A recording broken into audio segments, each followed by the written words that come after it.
কর্মীরা আমাদের কংগ্রেসের সবাই কিন্তু যারা আজকে এসছেন তারা কিন্তু বাঘের বাচ্চা হয়ে এসছেন। আপনারা দেখেছেন যে রঘুনাথগঞ্জ ডেপুটেশন দিতে গিয়ে কংগ্রেসের কিছু লোককে তৃণমূলের গুন্ডা বাহিনী ঢিল ছাড়ে এবং আমাদের কংগ্রেসের কর্মীদেরকে মাথা ফাটে এবং হসপিটালে গিয়ে তারা এডমিট হয়। আজকে আমরা ডেপুটেশন দিচ্ছি, আমরাও কংগ্রেস করছি। যদি তৃণমূলের বাপের ক্ষমতা থাকে একটা ক্লিক করে দেখান, আমি চ্যালেঞ্জ করে বলছি তৃণমূল দিকে পিছিয়ে থাক। যারা শুনছে আমার গলার আওয়াজ, আমি শাকিল আহমেদ আজাদ হারু অঞ্চলের, যদি বাপের বেটা হয় একটা টিনকা ফেলে দেখা, একটা টিনকা ফেলে দেখা। তোরা তোদের রাত শেষ হতে চলেছে, সবাই বুঝে নিয়েছে এই তৃণমূল আর বিজেপি সবাই সেটিং মিলে তারা এসআইএম নিয়ে এসে এনআরসির নামে সবাইকে হয়রানি করাচ্ছে। সবাই বুঝতে পারছে মমতা ব্যানার্জি বলছে কি আমার কোনো দোষ নেই, বিজেপির সব দোষ। মেনে নিচ্ছি বিজেপির দোষ।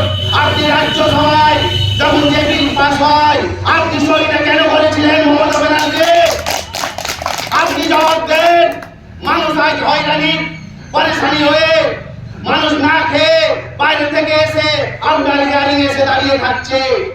আপনাকে জবাব দিতেই হবে সামনে বিধানসভায়, আপনার পতন হতে চলেছে। তাই বন্ধুগণ সবাই তৈরি হন।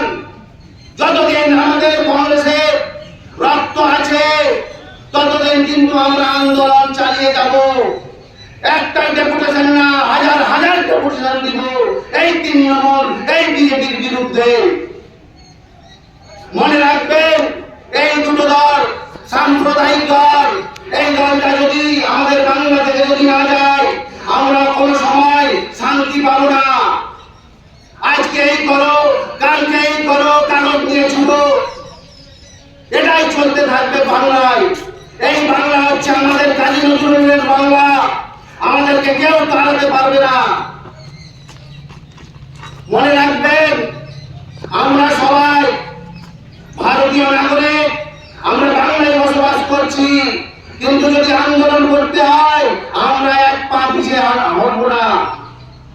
আমরা আন্দোলন করতে জানি, মাঠে ময়দানে আমরা মানুষের পাশে যেতে পারি এবং আন্দোলন করে দেখিয়ে দিতে পারি। আমাদের রাহুল গান্ধী দেখিয়ে দিয়েছে, কেন্দ্রতে একাই লড়াই করে দেখিয়েছে।